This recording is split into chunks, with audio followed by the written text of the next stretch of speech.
আসসালামু আলাইকুম। Welcome to my channel. কেমন আছেন সবাই? কমেন্ট করে জানাবেন।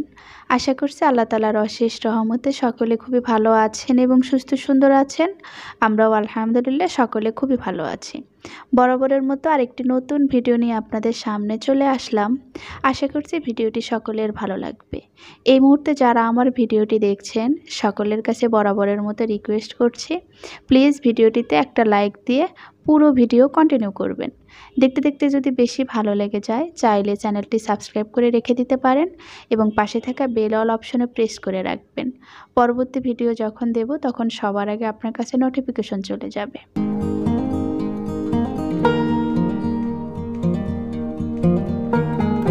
আমি এখানে অল্প একটু পানিতে একেবারেই খুবই সামান্য পরিমাণ জর্দার কালার যেটা গুলিয়ে রেখে দেব, খুবই সামান্য পরিমাণ দিয়েছি, তাতেই বেশ কালার হয়েছে দেখছি।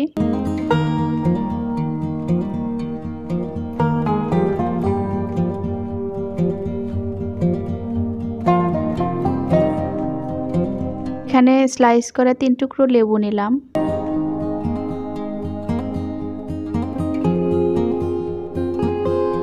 এক বাটি পরিমাণ চিনি আর সাথে সমপরিমাণ পানি এবং স্লাইস করে কেটে রাখা 3 টুকরো লেবু দিলাম।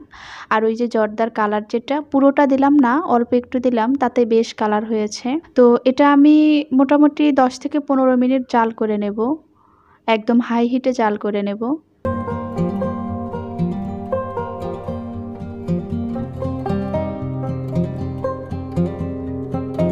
চিনির পানিটা কিন্তু জাল হয়ে এসেছে।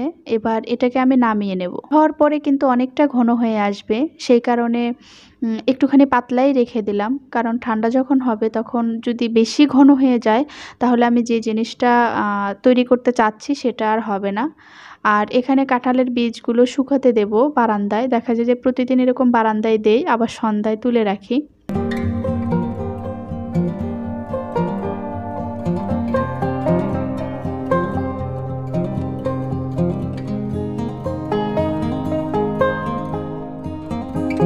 অল্প পরিমাণ একটু লবণ দিয়ে নিলাম, 2 চা চামচ পরিমাণ চিনি দিয়ে দিলাম। এবার ভালো করে মিক্স করে নেব।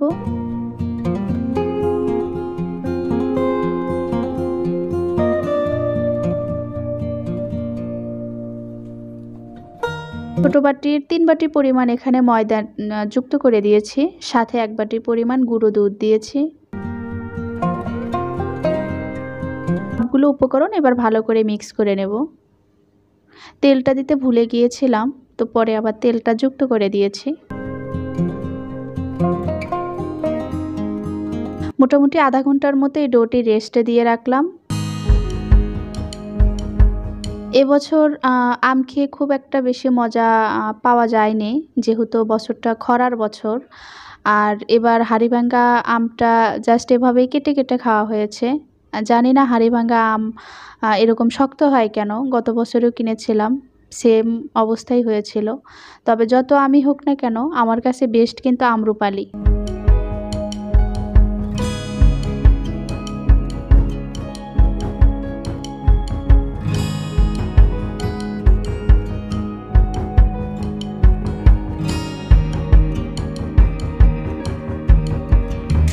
ওই যে গত ভিডিওতে বলেছিলাম না যে আমি মাছের কাঁটাগুলো জমিয়ে রাখি, এই যে এই মহাশয়দেরকেই দেই। তো ইনি দেখছেন কিভাবে ঘুমিয়ে আছে। এরকমভাবে দেখতে কেমন মায়া লাগে বলুন তো, কিভাবে ঘুমিয়ে আছে। তো আমি ওকে ডাক দিয়ে বলেছি যে তুই যেভাবে ঘুমাচ্ছিস তোর মুখে তো মাছি ঢুকবে। ও বাবা, সে তো ভালোই ভদ্র দেখতে পাচ্ছি, কি সুন্দর আবার ঠিক করে শুয়ে নিল। এত মায়াবী, এত মায়া লাগে এদের দেখলে। আমার বাড়িতে একটা আছে, খুবই মনে পড়ে ওর কথা। তবে এদেরকে দেখলেও সময়ের জন্য হলেও ভুলে থাকি। মানুষের মতো এরা সব বুঝতে পারে।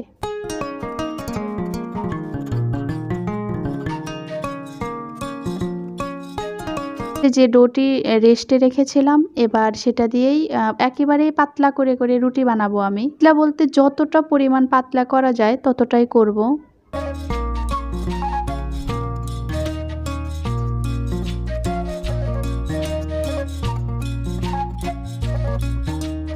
এটাকে 4 ভাগে ভাগ করে নেব ছুরি দিয়ে কেটে। আমি যখন কাটতেছিলাম আর ভাবতেছিলাম যে আমার এই ক্যাবিনেটের উপরে ক্লথটা বুঝিয়েই কেটে গেল, তবে খুব সাবধানতার সাথেই কেটেছিলাম। এবার এই যে এক সাইড থেকে মুড়িয়ে নিয়ে আসবো। একটু দেখলেই বোঝা যাবে।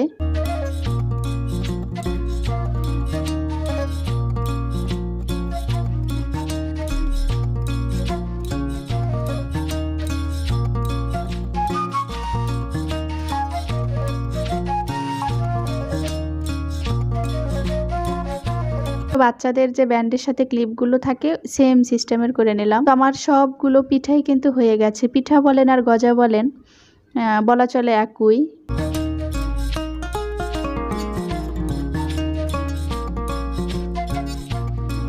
এবার এগুলোকে আমি একটা একটা করে ভেজে নেব। একটু ধৈর্য ধরে ভেজে নিতে হবে, একেবারে হাই হিটে দিলে চলবে না, আস্তে আস্তে করে ভাজতে হবে যেন পিঠাগুলো মচমচে হয়। হাই হিটে যদি ভেজে নেই তাহলে শুধু কালার আসবে কিন্তু মচমচে হবে না।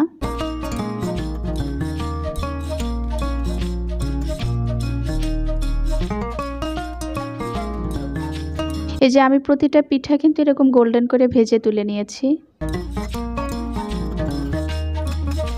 একই উপায়ে আমি সবগুলো পিঠা ভেজে নিয়েছি।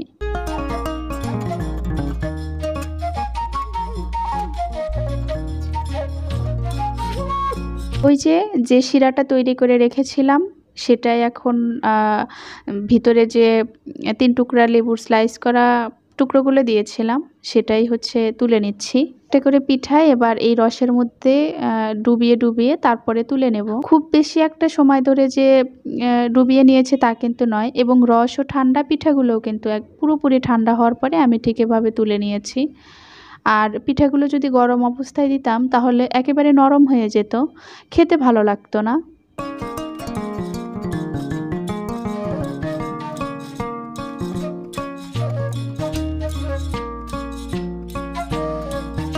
সন্ধ্যায় কিন্তু নাস্তা হিসাবে খাওয়া যেতে পারে এবং পিঠাটা খুবই মজা হয়েছিল। আপনারা চাইলে এভাবে করে বানিয়ে রেখে দিতে পারেন, সমস্যা নাই। পিঠাগুলো এবার আমি এয়ারটাইট যে কাচের জার আছে ওটাতেই রেখে দেব, তাহলে বেশ কিছুদিন খাওয়া যেতে পারে। কারণ এটা যদি ফ্রিজে রেখে খাওয়া যায় তাহলে তো মোটামুটি 1-1.5 মাস খাওয়া যাবে।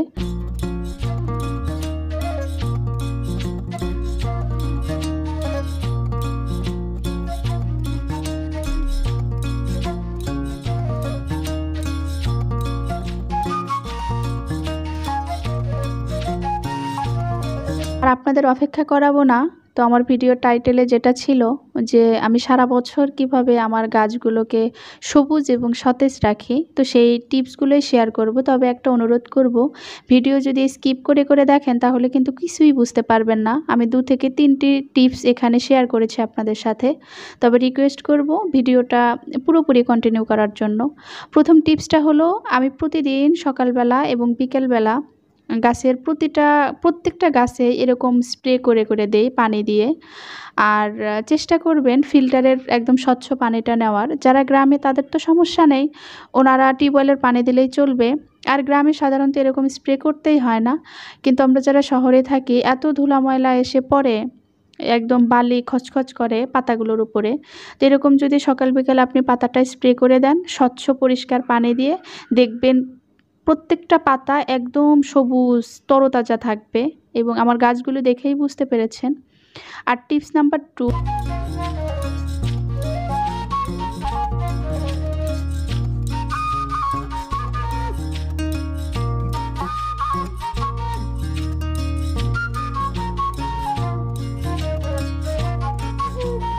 এখানে 2 চামচ পরিমাণ চায়ের পাতা সেটাই দিয়ে দিচ্ছি। তো চায়ের পাতাটা কিন্তু আমি 5 থেকে 7 ঘন্টা ভিজিয়ে রেখেছিলাম। আপনারা চাইলে সারা রাত ভিজিয়ে রাখতে পারেন।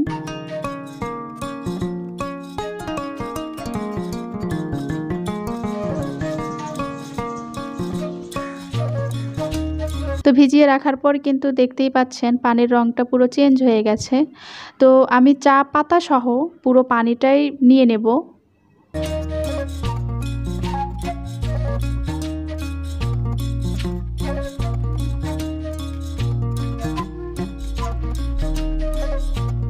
আর সাথে আরও কিছু পানি যোগ করে দিলাম। এবার বোতলটাকে ভালো করে ঝাঁকিয়ে নেব। এই চায়ের পানিটা আমি সবগুলো গাছের গোড়ায় দিয়ে দিচ্ছি। খুবই একটা উপকারী এই চায়ের পাতার যে পানিটা গাছের জন্য খুব উপকারী।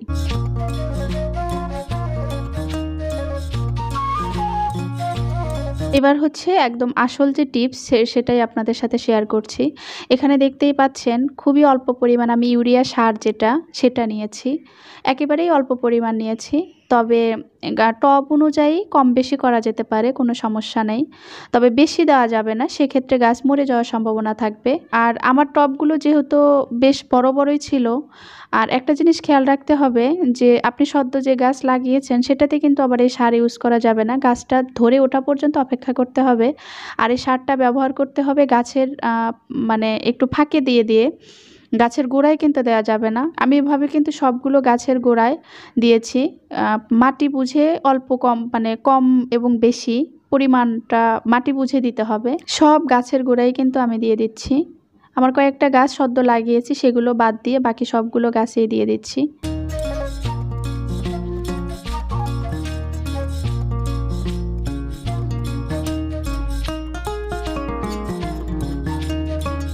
তো এই হচ্ছে আমার গাছগুলো সারা বছর তরতাজা এবং সবুজ রাখতে আমি এই টিপসগুলোই ফলো করি।